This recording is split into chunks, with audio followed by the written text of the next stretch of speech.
चरणी साष्टांग मी घातला विढाला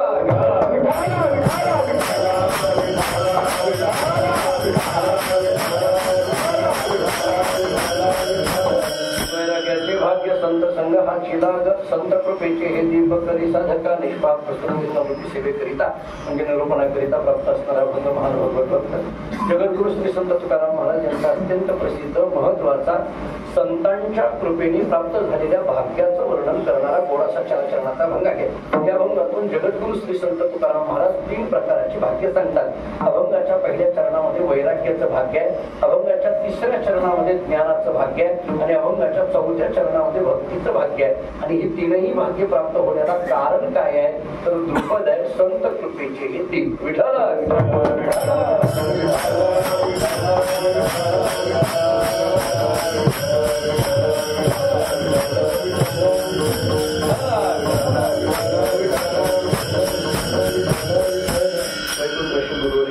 बाबांच्या पद्धतीच्या निमित्ताने हा उत्सव या ठिकाणी संपन्न होतो आहे.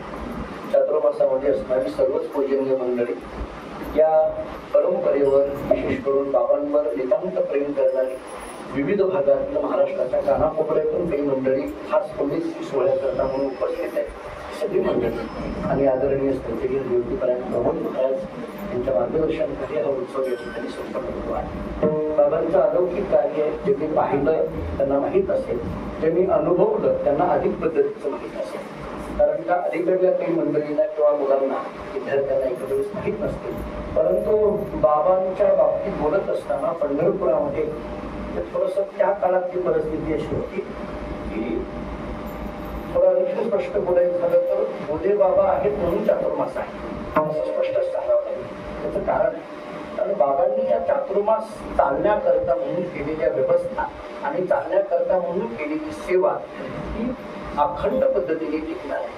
बाबा जरी देहरूपाने इथं नसते तरी त्यांनी सुरू केलेले नियम, त्यांनी चालू केलेल्या परंपरा, त्यांनी सांगितलेल्या सेवा या नंतरच्या काळामध्ये सुद्धा त्यांच्या कृपा आशीर्वादाने अखंड चालत असल्यामुळे आज चातुर्मासाचा जो आनंद किंवा ही सगळीच पूजनीय विद्यार्थी महाराज मंडळीची चातुर्मासामध्ये काही चिंतनाकरिता इथं राहण्याचं जे त्यांच्या ठिकाणी पावित्र्य येतं त्याला कारण गुरुदेव बोधे बाबांची कृपा आहे. विठाला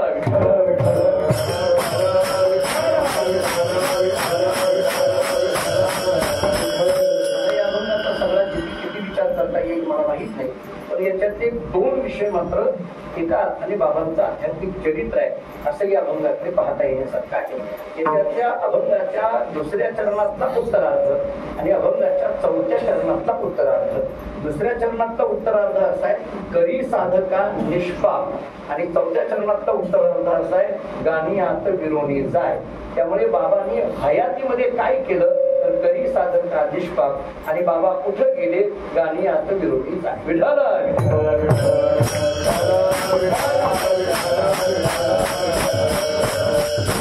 साधारण या अभंगाचा विचार करता येण्यासारखा आहे. या अभंगातून जगद्गुरु श्री संत तुकाराम महाराज संतांच्या कृपेचं महत्व आपल्या समोर प्रकट करतात. एका अर्थाने या अभंगाची जर भूमिका जर पाहिली तर एका विशिष्ट स्थितीतून तुकाराम महाराज बोलतायत असं म्हणायला हरकत नाही. तुकाराम महाराज प्रसन्न आहेत, समाधानी आहेत, आनंदी आहेत आणि एका अशा आनंद अनुभूतीमधून तुकाराम महाराज या अभंगाचे शब्द बोलतायत. वैराग्याचे भाग्य संत संघ हाची लाग संत कृपेचे हे दीप करी साधका निष्पाप. थोडं आणखीन या अभंगामध्ये प्रवेश करताना मला असं वाटतं की संत कृपेचे हे दीप याचा विचार करत असताना संत कृपा होण्याच्या अगोदरचं जीवन आणि संत कृपा झाल्यानंतरचं जीवन याच्यामध्ये फरक आहे. संत कृपा होण्याच्या अगोदरचं आपलं जीवन वेगळं असतं आणि संतांची कृपा होण्याच्या नंतरचं जीवन आपलं वेगळं आहे. व्यवहाराच्या भाषेत बोलायचं झालं तर भगवत भेट होण्याच्या अगोदरचं जीवन वेगळं आणि भगवत भेट झाल्यानंतरचं जीवन वेगळं. मी आपल्यालाच विचारतो, एक साधे साधे प्रश्न विचारतो. मला सांगा गुरु भेट होण्याच्या अगोदरची आपण आणि सद्गुरूंची भेट झाल्यानंतरची आपण फरक आहे की सांगा. सद्गुरु भेट होण्याच्या अगोदरची आपण आणि सद्गुरूंची भेट झाल्यानंतरची आपण फरक आहे की नाही. संत कृपा होण्याच्या अगोदरची आपण आणि संत कृपा झाल्यानंतरची आपण फरक आहे की नाही. याच्यापेक्षा सोपं उदाहरण देऊ. माळ घालण्याच्या अगोदरची आपण पुढलं बोलू कथा आणि माळ घातल्यानंतरची आपण फरक आहे की नाही याच्यामध्ये. याहीपेक्षा आणखीन एक उदाहरण देऊ. बहुतांशी त्या उदाहरणाचा अनुभव बाकीच्यांना माहित नसेल पण आमच्या सारख्यांना त्याचा अनुभव आहे.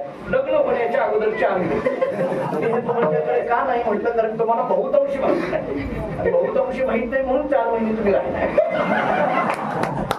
आम्ही 4 महिने चातुर्मासात फार धावपळ का करतो प्रमोद महाराज, त्याचं कारणच आहे. नंतरचं जीवन कसं असतं हे आम्हाला माहित आहे, तुम्हाला माहित नाही म्हणून तुम्ही स्थिर आहात.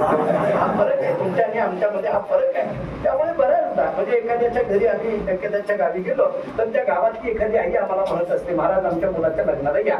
आम्ही म्हणतो नाही हो आम्हाला वेळ नाही किंवा कार्यक्रमाची धावपळ आहे. ती आई म्हणते नाही नाही महाराज लग्नाला आलं पाहिजे. बोलता बोलता ती आई आम्हाला असं म्हणते, नाही महाराज गावाच्या कीर्तनाला नाही आलं तरी चालेल पण पोराच्या लग्नाला या. हा आग्रह करते. मग आम्ही लग्नाला जातो, त्याच्या डोक्यावर अक्षर टाकतो, सगळं झालं. 1-2 वर्षानंतर पुन्हा मी त्याच गावी गेलो, त्याच घरी गेलो, त्याच आईकडे गेलो आणि त्या आईंना विचारलं, मावशी बरं चाललंय का? मुलाच्या लग्नाची फार घाई होती तेव्हा मुलाच्या लग्नाला आम्ही यावं असा आग्रही होता. काय म्हणतोय मुलाचा संसार? काय म्हणतोय 2चे 4 हात झाले ना मुलाचे तुमच्या? काय म्हणतोय मुलाचा संसार? त्या मावशीनं मला एकच वाक्य सांगितलं, महाराज हा पहिल्यासारखा राहिला नाही. उदाहरण समजून त्याचा अर्थ हा लग्नाच्या अगोदर वेगळा होता आणि लग्नानंतर हा वेगळा वागायला लागला. हे जर प्रपंचात असेल तर संत भेट होण्याच्या अगोदरचे आपण आणि संत भेट झाल्यानंतरचे आपण हे परमार्थामध्ये का असू नये? विठाला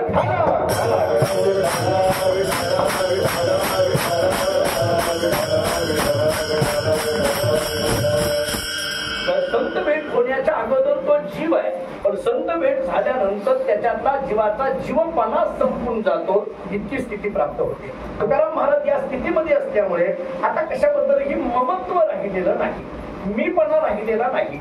अहम आणि ममच्या पलीकडे पोहोचणं याला वेदांतामध्ये किंवा साध्या तत्वज्ञानाच्या भाषेमध्ये द्वंद्व रहित होणं असं म्हटलं जातं. द्वंद्व हे दुःखाला जन्माला कारण असतं किंवा दुःख निर्माणतीला कारण असतं. द्वंद्व रहित होणं हे सुखानुभूतीला कारण आहे. साधा विचार आहे, द्वंद्व हे दुःखाला जन्म देतं. पण जे कोणतं द्वंद्व असेल, जी प्रपंचातली अनेक पद्धतीची जी द्वंद्व आहेत त्याच्यातल्या एका अहम आणि मम या द्वंद्वाचा जर विचार केला तर अहम आणि ममच्या पलीकडे पोहोचणं यालाच खऱ्या अर्थाची निरपेक्षता किंवा यालाच खऱ्या अर्थाने मज्जितता, यालाच खऱ्या अर्थाने समदर्शनता असं म्हटलं जातं. मी एक श्लोक सांगून पुढे जातो. श्रीमद भागवतामध्ये संत शब्दाचा विचार करताना विविध पद्धतीने केलेला आहे. 11 स्कंदामध्ये संतांचं वर्णन करत असताना संतोनपेक्षा मज्जिता प्रशांता समदर्शनः निर्ममो निरअहंकारः निर्द्वंद्व निष्परिग्रहः. आणि याच्यावर जी नाथरायांनी केलेली टीका आहे किंवा नाथरायांनी केलेले जे वर्णन आहे ते अतिशय गोड आहे. 8 लक्षणांचा विचार केलेला आहे. निरपेक्षता, मज्जितता, प्रशांतता, समदर्शनता, निर्ममता, निरअहंकारता, निरद्वंद्वता आणि निष्परिग्रहता अशा 8 लक्षणांचा विचार आहे. विस्तार खूप मोठा आहे की या निरपेक्षता म्हणजे काय, मज्जितता म्हणजे काय. नाथांनी केलेले जर ओव्या आपण डोळ्यासमोर घ्यायच्या झाल्या तर प्राप्त लाभावस्था बाधून शक्य साधूंच्या चित्ता चित्त घातले भगवंता या नाव निरपेक्षता. पुढची ओवी आहे मज्जितता. मज्जितता बद्दल बोलताना नाथराय असं सांगतात, माझे स्वरूपी ज्याचे चित्त अखंड जगले भजनयुक्त त्यासीच बोली जे मदभक्त तेची संत सज्जन. पुढे प्रशांत शब्दाचा विचार करताना एकनाथ महाराज असं सांगतात, जरी प्राणांत केला अपकार तरी न म्हणे हा दुष्ट नर अपकार्या करी अति उपकार प्रशांता प्रकार या नाव.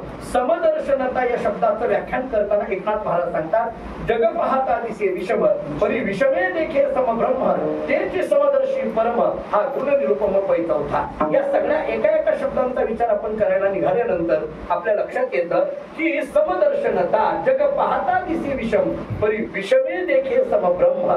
जरी जगामध्ये विषमता असली तरी त्या विषमतेच्या ठिकाणी सुद्धा जो समब्रह्म पाहतो याला समदर्शी असं म्हटलं जातं. आपल्या ऐकण्यातलं नेहमीच प्रमाण देऊन जायचं झालं तर तुकोबाराय निर्यात प्रकरणामध्ये जी भाषा करतात ना, तुकोबाराय म्हणतात, आता हे सोवळे झाले त्रिभुवन विषम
विषम दोहोनी सांडी गेले. आता कसल्याही पद्धतीची विषमता या ठिकाणी राहिलेली नाही.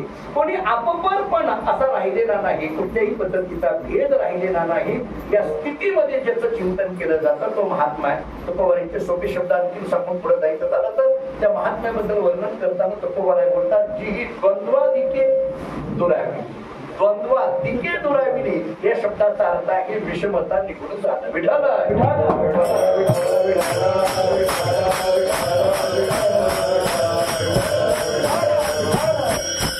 एकनाथ महाराजांच्या चरित्रातलं नेहमीच उदाहरण आहे, जवळजवळ सगळ्यांना माहित असलेलं उदाहरण आहे, पण विषय आलाय म्हणून स्वतःवाजी करून जातं.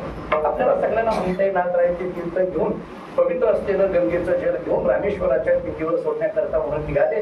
रस्त्याने जात असताना गाढव पाण्याने व्याकुळ झालेलं पाहिलं आणि मग पवित्र असलेलं ते तीर्थ गाढवाच्या मुखामध्ये टाकलं आणि मग बाकीचे सगळे ब्रह्मवृंद त्यांना ओरडायला लागले, म्हणायला लागले, अहो हे काय केलं तुम्ही?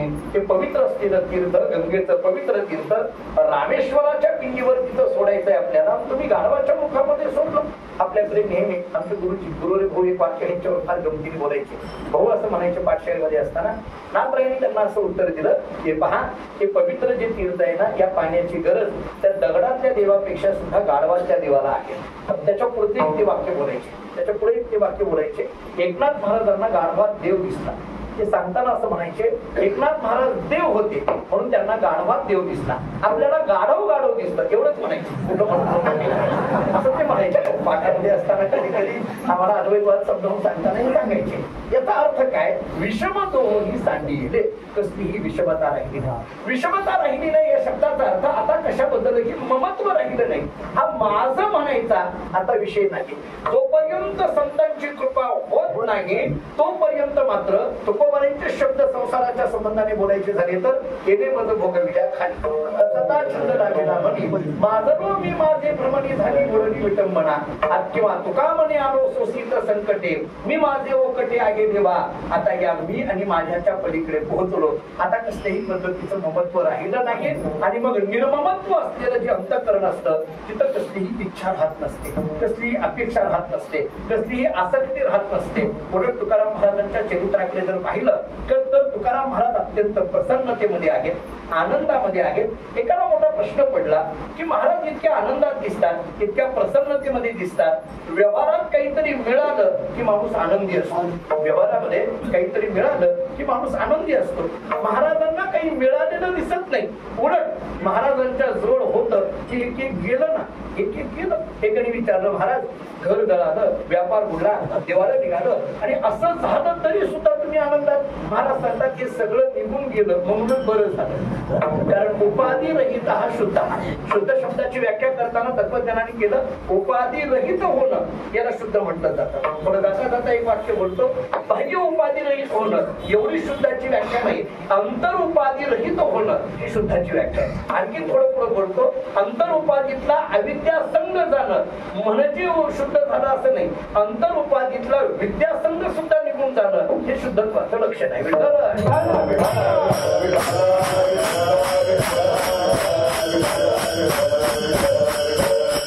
उपाधी तर राहिलाच नाही, परंतु अंतर उपाधी राहिला नाही. त्या अंतर उपाधीच्या अनुषंगाने अविद्येतून अविद्या संघातून येणारा अंतर उपाधी जो विकारांचा सांगितला जातो तोही राहिला नाही आणि अंतर उपाधीचा जो विद्यासंघातला उपाधी आहे, मी सुखी, मी ज्ञानी, हा सुद्धा मी शांत, हा सुद्धा उपाधी जिथं राहिला नाही. अशा पद्धतीने उपाधी रहित होणं याला खरं शुद्ध म्हटलं जातं. महाराजांना विचारलं, महाराज निघून गेलो म्हणूनच बरं झालं तुम्ही असं म्हणता? अहो निघून जाण्याला कुठं बरं झालं म्हणत असतात का? महाराजांनी थोडंसं पुढे बोलायला सुरुवात केली. महाराज सांगतात, हे बघ, हे निघून गेलं म्हणून बरं झालं नाही, हे सगळं निघून गेलं हा माझ्या जीवनातला आनंदाचा क्षण आहे, नवे नवे हा माझ्या जीवनातला धन्यतेचा क्षण आहे, नवे नवे हा माझ्या जीवनातला भाग्याचा क्षण आहे. त्यांनी आश्चर्याने विचारलं, महाराज निघून जाण्याला कुठं भाग्य म्हणतात का? मिळण्याला भाग्य म्हटलं जातं, निघून जाण्याला भाग्य म्हणत नाही. मी एक साधा प्रश्न, आपण सगळी जण परमार्थामध्ये आहात आणि व्यवहारामध्ये वावरणारी मंडळी आहोत, मी साधा प्रश्न विचारतो, निघून जाण्याला भाग्य म्हणायचं का मिळण्याला भाग्य म्हणायचं? साधा प्रश्न आहे. बरं जाऊ द्या, उदाहरण देतो.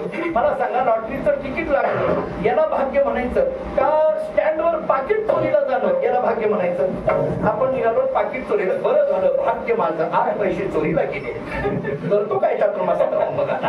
असं नाही ना, असं कसं काय होणार आहे? म्हणजे पैसे चोरीला जाणं हे भाग्य नाही, पैसे मिळणं हे व्यवहाराच्या दृष्टीने भाग्य म्हटलं जातं. व्यवहाराच्या, हे परमार्थाचं म्हणत नाही. व्यवहारात शेवटी भाग्य तरी नव्हे, धनपुत्र दारा हे तर आहेत, पण व्यवहारात सामान्य माणूस मिळण्याला काहीतरी भाग्य म्हणतो. पण महाराज इथं निघून जाण्याला भाग्य म्हणायला लागले. एकाने विचारलं, महाराज निघून जाण्याला तुम्ही भाग्य म्हणता? अहो भाग्याची नावं दिली जातात, भाग्याची काही नावं दिली जातात. एखाद्याचं लग्न होत नसेल, आणि होत नसेल म्हणजे हे जरा अलीकडे जास्त महत्वाचं आहे. एखाद्याला होत नाही लग्न, तर मग त्याचं लग्न झालं तर त्याला दाराप्राप्तीचं भाग्य आहे. मुलगा झाला त्याला पुत्रप्राप्तीचं भाग्य आहे. पैसे मिळाले त्याला धनप्राप्तीचं भाग्य आहे. भाग्याला नावं दिली जातात. दाराप्राप्ती हे भाग्य, पुत्रप्राप्ती हे भाग्य, धनप्राप्ती हे भाग्य. तुम्ही तुमच्या जवळचं निघून गेलं याला भाग्य म्हणायला लागला. हे निघून जाणं म्हणजे नेमकं काय? मला सांगतात ममत्व निघून गेलं ही भाग्याची गोष्ट आहे. माझेपणा निघून गेला, कारण हे मम माणसाच्या दुःखाला महाभारतातला श्लोक आहे, नेहमीचा श्लोक आहे. तर्पेक्षा वस्तू भवे मृत्यू तत्क्षण ब्रह्म शाश्वतम ममेतीच भवे मृत्यू न ममेतीच शाश्वतम. महाभारत आम्हाला सांगतं मम म्हटलं की मृत्यू आहे आणि न मम म्हटलं की शाश्वतच आहे. आणखी थोडं सोपं बोलायचं झालं तर माझं म्हटलं की अडकला आणि माझं नाही म्हटलं की सुटला. सरळ आहे. म्हणून माझं म्हटलं की अडकला. महाराज म्हणतात हे ममच निघून गेलं, ममत्व राहिलं नाही. त्यांनी महाराजांना विचारलं, महाराज हे ममत्व निघून जाणं याला जर भाग्य म्हणत असाल तर या ममत्व निघून जाण्याच्या भाग्याचं नाव तरी काय? महाराजांनी त्याचं नाव सांगितलं अभंगाचं पहिलं. वैराग्याचे भाग्य,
वैराग्याचे भाग्य संत संघ हातीला.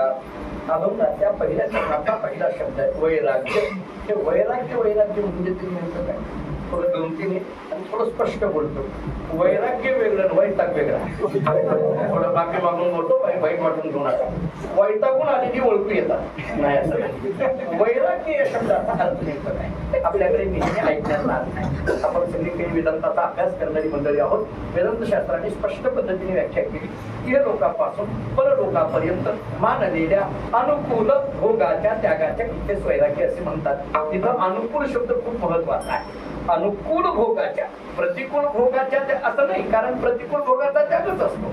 अनुकूल म्हणजे आपल्या करता असावं, आपल्या समोर असावं आणि मग ते आपण नको म्हणावं, याला वैराग्य म्हटलं जातं. आपल्या करता असावं, आपल्या समोर असावं आणि मग ते आपण नको म्हणावं. छत्रपती शिवाजी महाराजांनी पाठवलेला सोन्याचा नजराणा जगद्गुरु तुकोबारांच्या समोर होता, तुकाराम महाराजांच्या करिता होता. तुकाराम महाराजांनी त्याला म्हणावं, सोने रुपये आम्हा म्हणते की समान. आपल्या करता असावं ना आपण त्या समोर असावं, नको म्हणावं. आता अलीकडे आमच्यात काही लोक म्हणतात आम्ही घेत नाही. तुम्हाला कोणी देतच नाही तर घ्यायचं काय?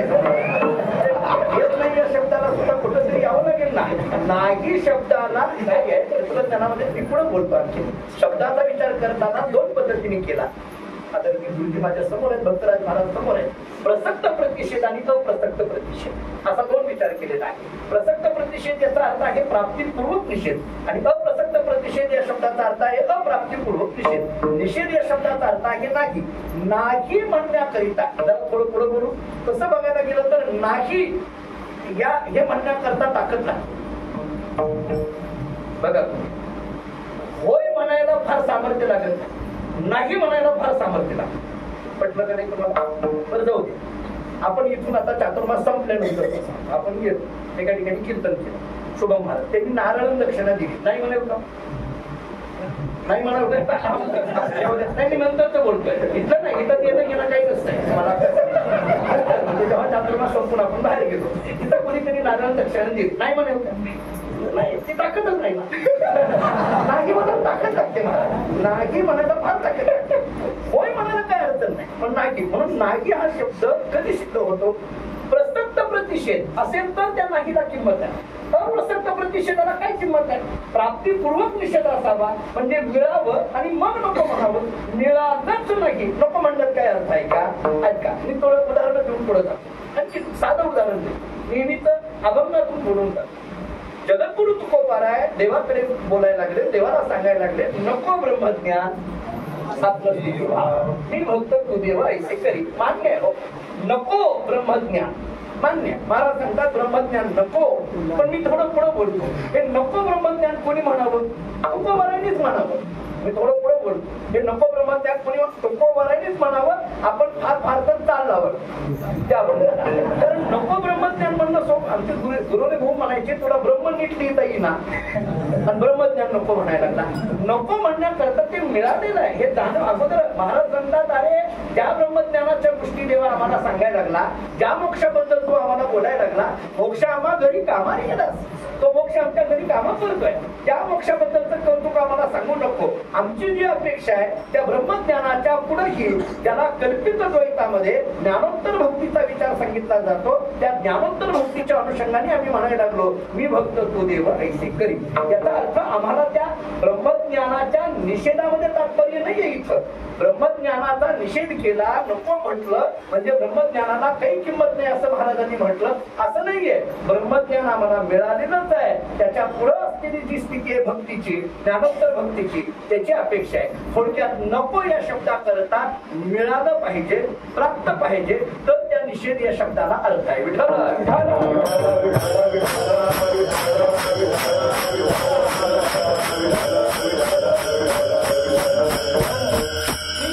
का सांगायला लागलो हे सगळं? वैराग्य शब्दाचा विचार करताना अनुकूल भोगाच्या त्यागाचे असं म्हटलंय. अनुकूल एक विचार झाला. दुसरा विचार नेहमीच्या ऐकण्याची व्याख्या आणखी नाही. भक्तीचे नमन वैराग्य तो त्याग. वैराग्य वैराग्य शब्दाचा विचार करताना सांगितलं त्याग की बुद्धिजन याला वैराग्य म्हणा. आता त्याग या शब्दाचा विचार करत असताना संग्रहाच्या विरोधी शब्द जो आहे तो त्याग. हा त्याग शब्द तीन पद्धतीने सांगितला. एक अनिवार्य त्याग सांगितला, दुसरा सकाम त्याग सांगितला आणि तिसरा सहज त्याग सांगितला. ऐका, एक अनिवार्य त्याग, दुसरा सकाम त्याग आणि तिसरा सहज त्याग. मी एका वाक्यात उदाहरण देऊन पुढे जातो. अनिवार्य त्याग, इच्छा नाही परंतु वस्तूचा त्याग झाला याला अनिवार्य त्याग म्हणा. इच्छा नाही परंतु वस्तूचा त्याग झाला याला अनिवार्य त्याग म्हणा. उदाहरण सोपं साधं द्यायचं झालं तर कल्पना करा. म्हणजे अनिवार्य त्याग, इच्छा नाही परंतु वस्तूचा त्याग झाला. आपण पंढरपुरामध्ये आहोत. चंद्रभागेला रोज संध्याकाळच्या वेळेला वंदन करायला जातो. प्रदक्षिणा करताना समजा किंवा कधी न पंढरपूरला आलेला मनुष्य पंढरपुरामध्ये आला अशी कल्पना करा. पंढरपूर पंढरपुरामध्ये आला, चंद्रभागेच्या मध्ये चंद्रभागेकडे गेला, पुंडलिकाचं दर्शन घेतलं, चंद्रभागेला वंदन करण्याकरता म्हणून गुडघ्याएवढ्या पाण्यामध्ये गेला आणि नमस्कार केला. नमस्कार करताना वरच्या खिशातला रुपया इच्छा नसताना नदीत पडला. मी इच्छा नसताना म्हणतो, इच्छा नसताना नदीत पडला. हा काय करायला लागला? नदीत पडला. हा उठून उभारला, मोठ्याने म्हटला, श्रीकृष्णा पडावा इच्छा आहे का?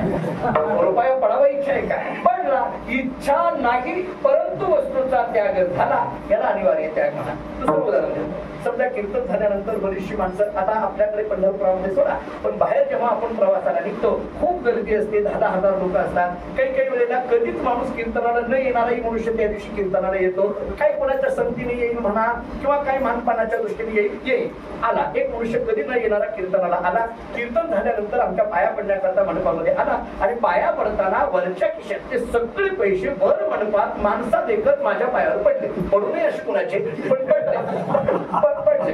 आता तो मला राहू द्या, अरे आता उचला ना तिला, राहू द्या. काय म्हणतो बऱ्याचदा एका ठिकाणी मी हे उदाहरण देतो, देत होतो, चालू कीर्तनामध्ये बऱ्याच माणसांनी वरच्या खिशातून खाली ठेवले. आता तुम्ही ठेवले नाहीत कारण वरच्यातच नाही तर खात्यात काय ठेवायच्या.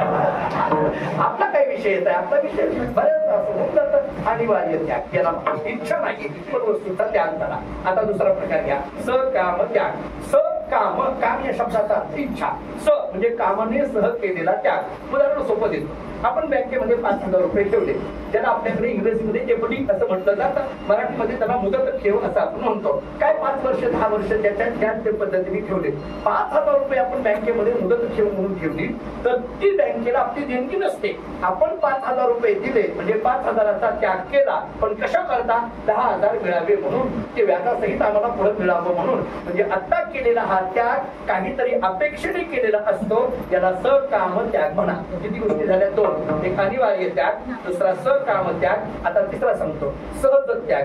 लहान मुलगी आहे, रडते ओरडते पण हातातली भावनी सोडत नाही. तिला पोटभर जीव घाला, जेवल्यानंतर ती शांतपणे झोपते आणि झोपेमध्ये हातातली भावनी आपोआप सुटते, याला सहज त्याग म्हणा. विठ्ठल हे चित्त प्रपंचापासून वमनते म्हणे वैसदेसे, आणि अशी सहज त्यागाची जी स्थिती आहे त्याला म्हणा वैराग्य. विठ्ठल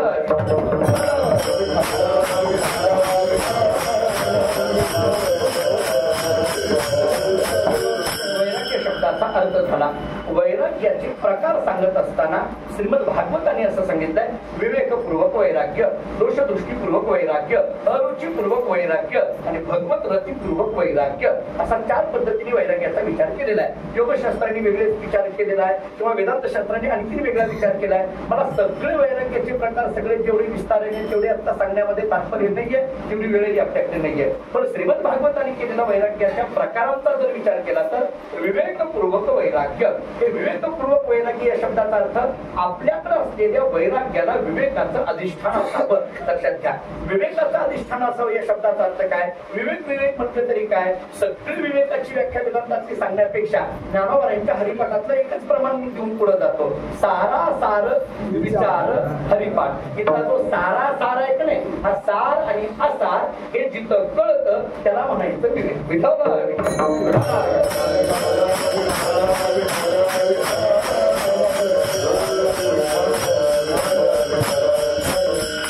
विवेक या शब्दाचा अर्थ सार काय आहे आणि असार काय हे कळणं. या विवेकावर अधिष्ठित असलेलं जे वैराग्य आहे त्याला विवेकपूर्वक वैराग्य म्हणा. वस्तुतच दोष दिसल्यानंतर ती वस्तू नको वाटते, याला दोष दृष्टीपूर्वक वैराग्य म्हणा.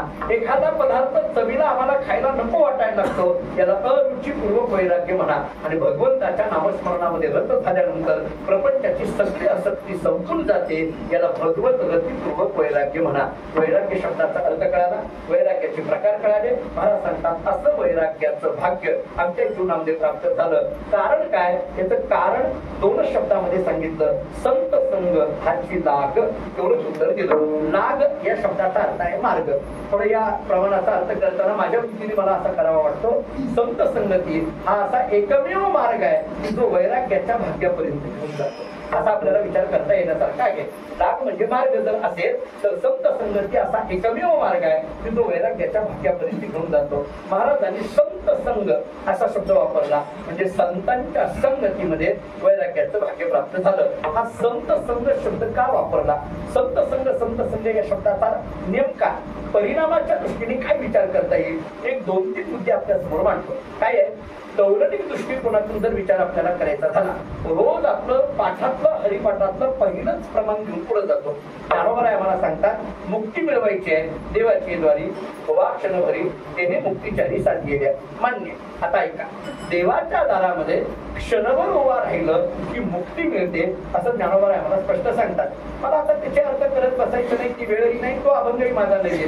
देव म्हणजे काय, द्वार म्हणजे काय, उभा राहणं म्हणजे काय, क्षण म्हणजे काय, मुक्ती मिळते म्हणजे नेमकी कोणती मिळते, मुक्ती या शब्दाचा अर्थ काय, हे मला आता सांगण्यात तात्पर्य नाहीये. माझा आता तिथे वेळ घालवायचा नाहीये. मला फक्त सिद्धांत एवढा सांगायचा आहे, देवाकडे मुक्ती मिळवण्याकरता एका क्षणाची गरज आहे. मला हे मांडायचं आहे. देवाकडे मुक्ती मिळवण्याकरता एका क्षणाची गरज आहे. आता नीट ऐका. देव मुक्ती देतात मान्य आहे, पण एक क्षणभर उभा राहावं लागतं. तिथंच नाथ आम्हाला असं सांगतात, संतांकडे एका क्षणाची गरज नाही, अर्धा क्षण घडता संतांची संगती देवी होय शांती म्हणत बाबा. पण मला तौलनिक दृष्टिकोनातून असं सांगायचं आहे, देव मुक्ती देतात पण एक क्षण लावतात, संतही मुक्ती देतात पण अर्ध्या क्षणात देतात. मग अर्ध्या क्षणात मुक्ती देणारे संत असल्यामुळे देव सारावे परते, संत पूजावे हरते, म्हणून संत संग हाती लाग. असा एक व्यवहाराच्या दृष्टीने आपल्याला विचार करता येण्यासारखा आहे. आणखी एक विचार सांगतो, समजा हा फारसा नाही भावला, मी दुसरा विचार सांगतो. संत संगत का म्हणतात? कर्मशास्त्राच्या दृष्टीने उत्तर घेऊन जातो. कर्मशास्त्रामध्ये सगळ्यांना माहित असलेले नियम आहेत. कर्मशास्त्र सगळं सांगण्याचा वेळ घेण्यात आलं नाही, पण 2 नियमाची चर्चा करून पुढे जातो. प्रत्येकाला कर्म करावं लागेल आणि केलेलं कर्म भोगावंच लागेल, हा कर्मशास्त्राचा नियम आहे. बरोबर. आणखी एक कर्मशास्त्रातला बारकावा सांगून पुढे जातो. प्रारब्ध कोणालाही चुकविता येत नाही, हा कर्मशास्त्राचा नियम आहे. पडतोय का बघा? या नियमात कोणाला काही अडचण वाटतंय का? प्रारब्ध कोणालाही चुकविता येत नाही, हा कर्मशास्त्राचा सिद्धांतच आहे. प्रारब्ध जे आहे ते भोग हा भोगावाच लागतो. किती उदाहरणं त्या संबंधाने द्यायची. मग मला पुढे जे बोलायचं ते आहे, ऐका. प्रारब्ध चुकविता येत नाही हा कर्मशास्त्राचा नियम आहे, पण संतांची संगती झाली की प्रारब्धच बदलून जातं, म्हणून संत संघ हाती लाग.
याच्यावर विचार आपल्याला आलेला आहे.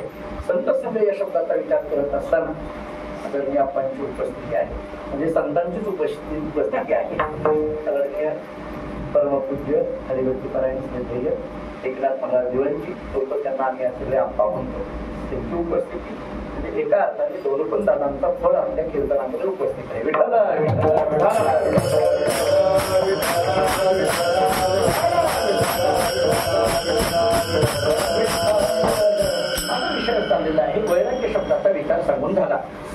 अभंग हाची लाग याचा विचार मांडत असताना संतांची संगती का हा विचार सांगताना पहिलं उत्तर मी देऊन आलो, अर्ध्या क्षणात मुक्ती मिळते म्हणून संत संग हाची लाग एक. दुसरा विचार मी आपल्याला असा सांगत होतो, प्रारब्ध बदलविण्याचं सामर्थ्य संतांच्या संगतीत आहे म्हणून संत संग हाची लाग असा एक विचार आपल्याला करता येण्यासारखा आहे. आणखीन एक विचार देऊन पुढे जातो, संत संग असाच विचार का करायचा याचा एक विचार आणखीन आपल्याला असा करता येईल. जगातला कोणताही प्रश्न असो, ऐका नाही, जगातला कोणताही प्रश्न असो त्या प्रश्नाचं उत्तर जर कोणाजवळ मिळत असेल तर ते संतांच्या संगतीतच मिळतं म्हणून संत संग हाची लाग. पटतंय का बघा, कोणताही प्रश्न असेल, व्यवहारिक असेल अथवा परमार्थिक असेल, त्या प्रश्नाचं उत्तर कोणत्या तरी रूपाने संत वाङ्मय आपल्याला देतं.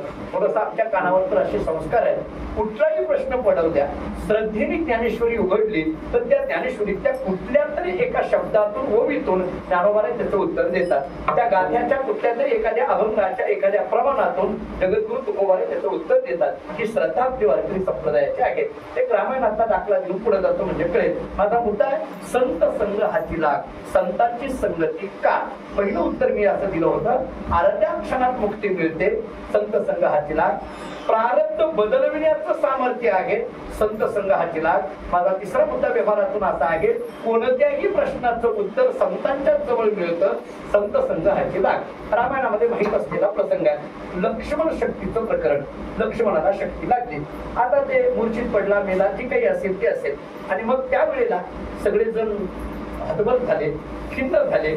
नवीन नवीन प्रभू रामचंद्र डोक्याला हात लावून बसल्यानंतर प्रभू रामचंद्रांच्या मुखातून काही शब्द असे निघायला लागले की बस झालं, आता नको, लक्ष्मण गेला ना, आता मला काही पुढे करायचं नाही, मला काही त्या रावणाबरोबर युद्धही करायचं नाहीये आणि ती सीताही मला घेऊन यायची नाहीये, मला आता काठी नको. अशा एका हतबल अवस्थेमध्ये, खिन्न अवस्थेमध्ये रामचंद्र प्रभू डोक्याला हात लावून बसले. सगळे जण शांत बसलेले, आता काय करावं. सुग्रीव असेल, हनुमंतराय असतील, हनुमंतरायांनी विचार केला किंवा बाकी सगळ्यांनी असा विचार केला, आता हेच डोक्याला हात लावून बसले तर आता मग पुढे करायचं कसं काय. मुख्य माणसाने जर डोक्याला हात लावून बसला तर कोणाच्या सामर्थ्यावर लढायचं. त्यामुळे मुख्य माणसाने असं डोक्याला हात लावून कधी बसायचं नसतं. तर मुख्य माणूस जो असतो, समजा निवडणुकीला उभा राहिलेला जो मनुष्य त्यानं जर भाषणात असं म्हटला आपलं काही खरं आहे का, तर मग तुझं काय खरं आहे. तो जर भाषणात असं म्हटलं आपण काही निवडून येतो काय, खरं आहे का असं म्हटलं तर ही जनता तर तुला मानतच नाही की तसं म्हणता येत नाही. त्याला असं म्हणायचं असतं आपणच येणार आहोत, आपणच येणार आहोत असं म्हणता येत. प्रभू रामचंद्र जर डोक्याला हात लावून बसले आणि आपल्याला आता काही उपयोग नाही असं म्हणून जर बसले, सगळ्या हनुमंतराय, सुग्रीव किंवा अन्य सगळ्यांनी विचार केला आता काय करावं. हनुमंतराय पुढे आले, थोडं धारिष्टी करून पुढे आले आणि हनुमंतरायांनी सांगितलं, प्रभू ठीक आहे ना, लक्ष्मणाला शक्ती लागली, ठीक आहे, काहीतरी व्यवस्था करता येईल, परंतु तुम्ही असं डोक्याला हात लावून बसू नका. पण आता सगळं झालंय, थोडं राहिलंय, सीतामाईला घेऊन येण्याकरता अगदी थोडा कालावधी आता आपल्याकडे आहे आणि जवळजवळ सगळं जुळून आलेलं आहे. आता काही ते फार लांब नाहीये. बोलता बोलता हनुमंतराय असं म्हणायला लागले, लक्ष्मणाला शक्ती लागली हे महत्वाचं नाहीये, सीतामाईला घेऊन येणं महत्वाचं आहे. असं म्हटल्याबरोबर प्रभू रामचंद्रांनी हनुमंतरायाकडे पाहिलं आणि प्रभू रामचंद्रांनी हनुमंतरायाकडे पाहिलं, सांगितलं, हनुमंता लक्ष्मणाला शक्ती लागली हे महत्वाचं नाहीये, सीतेला घेऊन येणं हे महत्वाचं म्हणतो ना. मग नीट ऐक म्हटले, लक्ष्मणाला शक्ती लागली हे किती महत्वाचं आहे हे नीट ऐक म्हटले. का ऐक, या जगामध्ये एखाद्या वेळेस सीतेसारखी दुसरी स्त्री भेटेल पण लक्ष्मणासारखा दुसरा भाऊ भेटणार नाही. रामचंद्र प्रभूंच्या मुखातली भाषा आहे, जगामध्ये सीतेसारखी दुसरी स्त्री भेटेल पण लक्ष्मणासारखा दुसरा भाऊ भेटणार नाही. कारण लक्ष्मण या शब्दाचा अर्थ लक्ष्मणच, दुसरं कोणीही होऊ शकत नाही, ती जागा कोणी घेऊ शकत नाही. आता काय करायचं म्हणजे कोणाला तरी वैद्याला बोलवलं पाहिजे. म्हणजे कोणाला बोलवायचं, ते सुशेक नावाच्या वैद्याला बोलवायचं. त्याला ते आधी बोलवायला पाठवलं, त्याला घेऊन आले. त्या घेऊन आल्यानंतर त्याला सांगितलं काहीतरी औषधोपचार सांग. तो म्हटला मी काही सांगत अरे बाबा सर, तो म्हटला नाही मी तिकडल्या पार्टीत आहे, तिकडच काय हे बोलतो तेव्हापासून आलं ते काय आताच्या ताशातला भाग नाही. तो म्हटलं मी नाही. त्याला सगळे विनवणी करायला, सुग्रीव विनवणी करायला लागला, विभीषण विनवणी करायला लागला, अरे बाबा काहीतरी सांग. सुग्रीवानी विनवणी केली, तो ऐकेना. विभीषणाने विनवणी केली, ते ऐकेना. त्या हनुमंतरायाच्या लक्षात आलं. हनुमंतरायांनी त्या सुशेनाला असं जरा बाजूला घेतलं आणि हातात ती गदा दाखवली, कसं करतो बोल. काही वेळेला खरंच गदा दाखवावी लागते, त्याशिवाय कळतही नाही. हो, कळतही नाही. गदा बघितल्याबरोबर त्या सुशेनाने सांगितलं हनुमंतरायाला मारू नका. मला माहित आहे, मी जर नाही बोललो प्रथम पुण्यस्मरण आपलं इथंच होईल, मारू नका. मी सांगतो पण हे कोण घेऊन येणार, मी औषध सांगतो पण औषध कोण घेऊन येणार. हनुमंतरायांनी सांगितलं ते डोकं तू लावू, कोण घेऊन येणार याचा विचार तू करू नको, तुझा आवाका केवढा आहे तेवढाच तू विचार. कळलं काय माझं वाक्य. आणि माणसाने आपला आवाका बघूनच आपला आवाका केवढा आहे तेवढंच आहे. अगदी न्यायशास्त्राचा ऐकायचा आवाका नसेल तर त्या भांडीत पडायचं नाही आपण, उलट्या खोपडीचे आपला आवाका केवढा आहे, आपल्याला केवढं पडतंय, जिथपर्यंत आपली बदल आहे तिथपर्यंत जायचं, त्याच्या पलीकडे जायचं नाही. आवाका आपल्या आपल्या आवाक्याचा विचार करावा. त्यांनी सांगितलंय तू काय कर ते विचार करू नको, तू फक्त औषध सांग काय आहे, ते कसं आणायचं काय आणायचं आम्ही बघतो. मग ते द्रोणागिरी पर्वतावर जावं लागेल, संजीवनी नावाची वजी आणावी लागेल, सगळ्यांना माहित असलेला इतिहास मला धावतं सांगायचं आहे.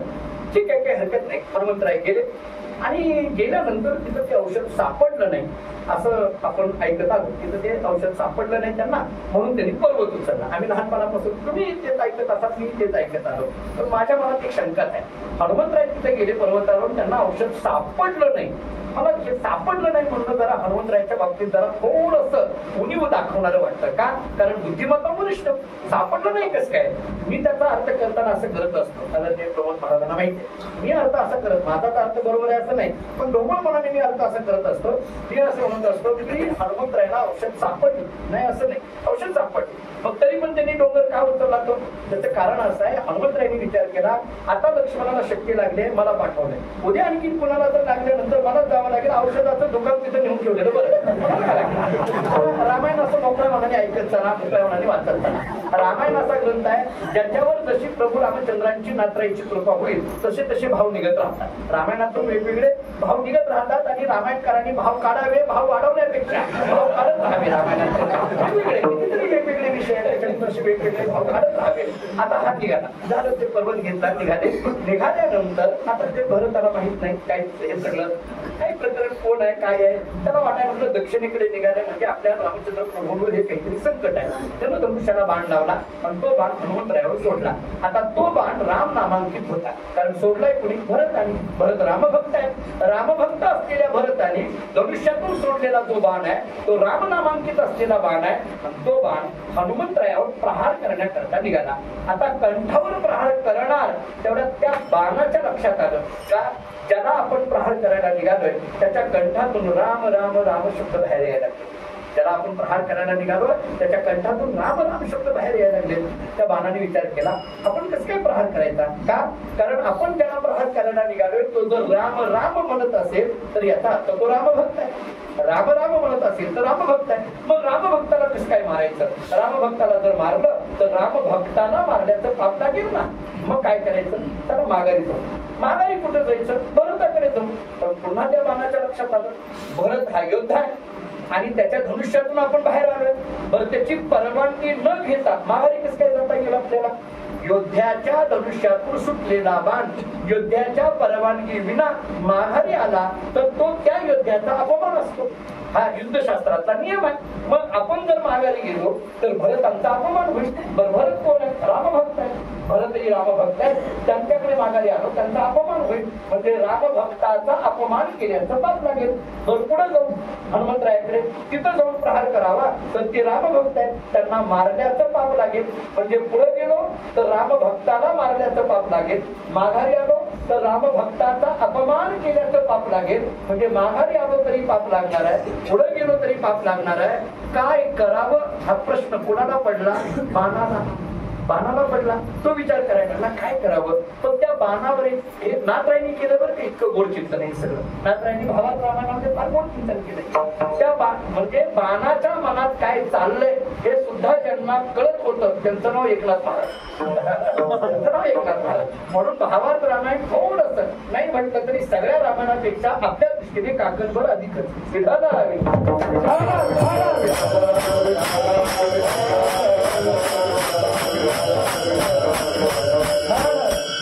आम्ही श्रीलंकेला गेलो.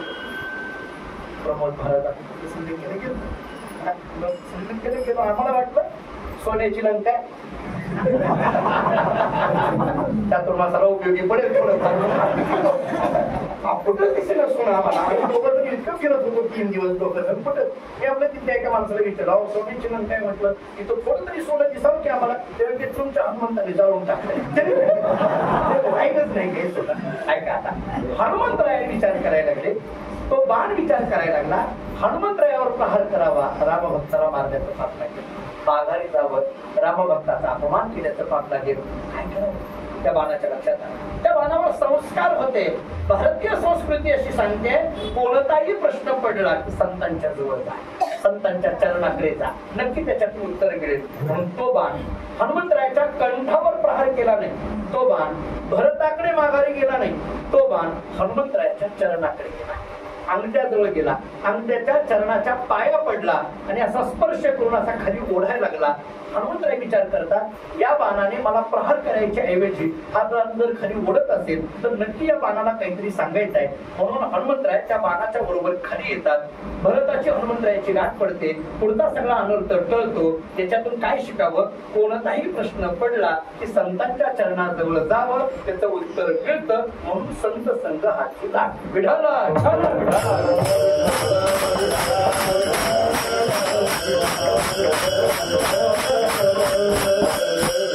पहिला विचार असा सांगितला, अर्ध्याच क्षणात मुक्ती मिळते म्हणून संत संघ. दुसरा विचार मी सांगताना असं सांगितलं, प्रारब्ध बदलविण्याचं सामर्थ्य आहे म्हणून संत संघ. कोणताही प्रश्न पडला तरी त्याचं उत्तर मिळतं म्हणून संत संघ. मी पुढे एक विचार सांगतो, ऐका. संत संघ का? महाराजांनी याच्यावर एक साधं प्रमाण सगळ्यांच्या ऐकण्याचं नेहमीच असं दिलंय. संत संघ ही एक नाव आहे, संतांची संगती ही एक नाव आहे. तो का म्हणे नाव धनासाठी उदकी भाव, ही एक नाव आहे. संत संगती ही एक नाव आहे. पण या नावेमध्ये आणि आपली जी लौकिक असली नाव आहे त्या नावेमध्ये फरक आहे. हे आपल्याला साधे प्रश्न आहे. आपण सगळे चंद्रभागेच्या काठावर आहोत, रोज चंद्रभागेकडे आपण जात आहे. मला एक साधा प्रश्न विचारायचा आहे. चंद्रभागेमध्ये लाकडी नाव आहे, आपण इकडल्या कडेवरनं तिकडे जातो, घाटावरनं पुंडलिकापर्यंत जायचं असेल, पुंडलिकापासून समजा पलीकडे जायचं असेल किंवा विष्णुपदाकडे जायचं असेल, आपण लाकडी नावेत जातो. मला आपल्याला असं विचारायचं आहे की जी लाकडी नाव आहे चंद्रभागेची असेल किंवा इंद्रायणीची असेल, या लाकडी नावेमध्ये वर बसल्यानंतर, नावेतून जाताना वर बसल्यानंतर उडायची भीती आहे का नावेतून खाली पडल्यावर उडायची भीती आहे? आता साधा प्रश्न आहे. नावेत वर बसल्यानंतर काही उडायची भीती आहे का? नाही ना, आपण व्यवस्थित जाणार आहोत. पण नावेतून जर खाली पडलो तर मग मात्र उडायची भीती आहे. म्हणजे नावेच्या खाली राहिलो तर उडायची भीती आहे, पण नावेत बसल्यानंतर उडायची भीती नाही. कोणाबद्दल बोलतोय? या लाकडी नावेबद्दल. थोडं पुढे आहे का? एकनाथ महाराजांनी मात्र ही जी संत संगती नाव आहे ना, या नावेचं एक उलट गणित मागतंय. एकनाथ महाराजांनी भागवतामध्ये उलट गणित मांडलंय. नाथराय असं सांगतात की जी नाव आहे ती नाव कशी आहे? पर्ये नावेची नवलगती, पर्ये नावेची नवलगती, वरी चढले ते बुडती, तळी राहिले ते तरती, सत्य झालं उद्धवा. भगवान उद्धवाला असं सांगतात, उद्धवा या नावेचं मात्र उलट आहे. कोणत्या? या नावेची. ही जी संत संगती नाव आहे ना, या नावेचं उलट आहे. त्या नावेचं वेगळं. त्या लाकडी नावेमध्ये वर बसला बुडायची भीती नाही, खाली पडला बुडायची भीती आहे. पण ही जी संत संगती नाव आहे, या नावेमध्ये वरी चढले ते बुडती. कसं काय आहे? वरी चढले ते बुडती, तरी राहिले ते तरती. उद्धवाने विचारलं भगवान श्रीकृष्णाला, अरे कृष्ण हे कसं काय? वरी नावेची नवलगती, हेच नवल आहे. आम्हाला कळे ना, वरी चढले ते बुडती आणि तळी राहिले ते तरते काय? गुरुर्भूमा पाठामध्ये असताना त्याला भागवताचा पाठ घ्यायची की आपलं सहज विचारतो, भाऊ ही काय हवी आहे? ते वरी चढले ते बुडती आणि तळी राहिले ते तरती. त्यांनी एका वाक्यात उत्तर दिलं, संत संगतीच्या नावेमध्ये वरी चढले ते बुडती आणि संत संगतीच्या नावेमध्ये तळी राहिले ते तरती. याचं उत्तर एवढं आहे, संत संघामध्ये राहून अहंकार धारण केला बुडती आणि त्यांच्या पायाजवळ राहिलं तरती.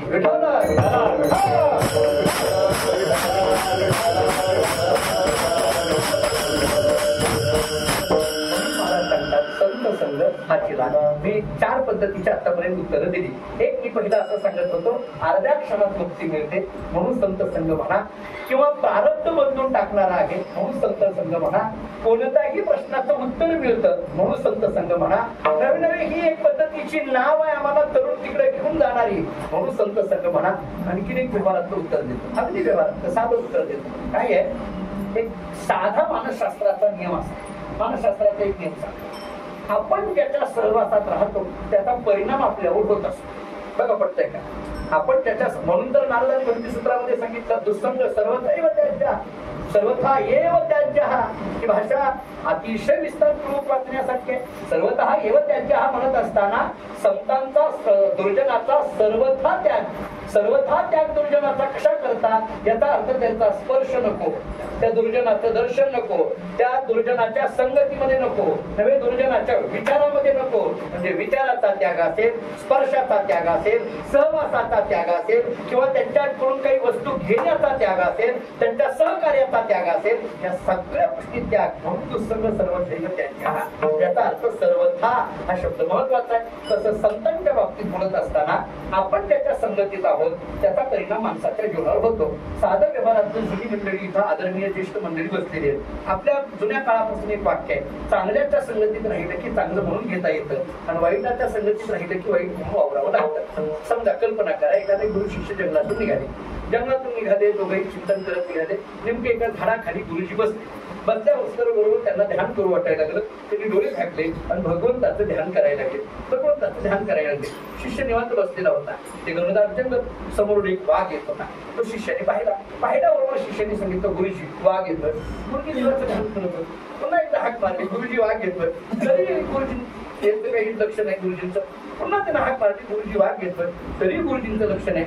अगदी वाघ जवळ आला तरी गुरुजींचं काही लक्ष नाही म्हटल्यानंतर सगळ्या प्रमाणामध्ये याचं एकच प्रमाण पाठवतं, आपण करा सोबत. माणसं लागूपुरती प्रमाणे पाठ करतात. तो म्हटला, हे पिकलं पान गळून गेलं तरी काही कोण विचारणार नाही, आपलं व्हायचं जायचं नाही. तो नादी लागता, तो झाडावर जाऊन बसला. तो वाघ गुरुजींच्या जवळ आला, 2 मिनिटं थांबला, पुढे निघून गेला. थोड्या वेळाने हा शिष्य खाली उतरला. गुरुजींचं ध्यान संपलं. दोघांनी एकमेकांकडे पाहिलं, स्मित हास्य केलं. पुढे प्रवासाला निघाले. यात आश्चर्य वाटायला लागलं. थोडंसं पुढे गेल्यानंतर एक मच्छर गुरुजींच्या गालाला चावला.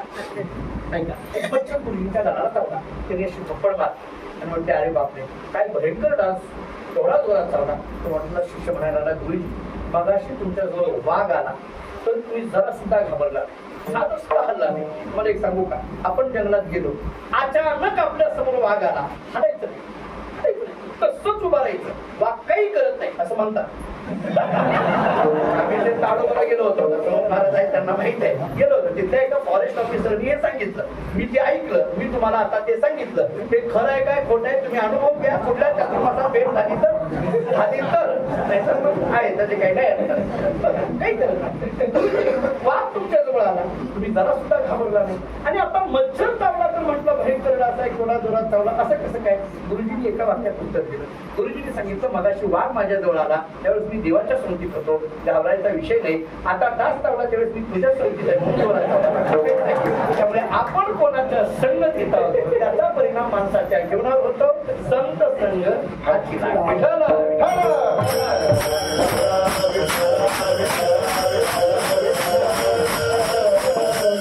वैराग्य म्हणजे काय कळालं, वैराग्याचे प्रकार कळाले. या वैराग्याचं भाग्य प्राप्त करून देण्याकरता संतांचा संग महत्वाचा आहे. त्याच्यातला संत संग या शब्दाचा जवळजवळ 4-5 पद्धतीने विचार केला. एकाने महाराजांना प्रश्न केला, महाराज अशा संतांच्या संगतीमध्ये वैराग्याचं भाग्य प्राप्त होतं असं तुम्ही म्हणता, पण अशा संतांच्या संगतीमध्ये आम्ही गेलो, आमच्यासारखा सामान्य जीव गेला तर त्या संतांची कृपा होईल का. अभंगाचं दुसरं संता कृपे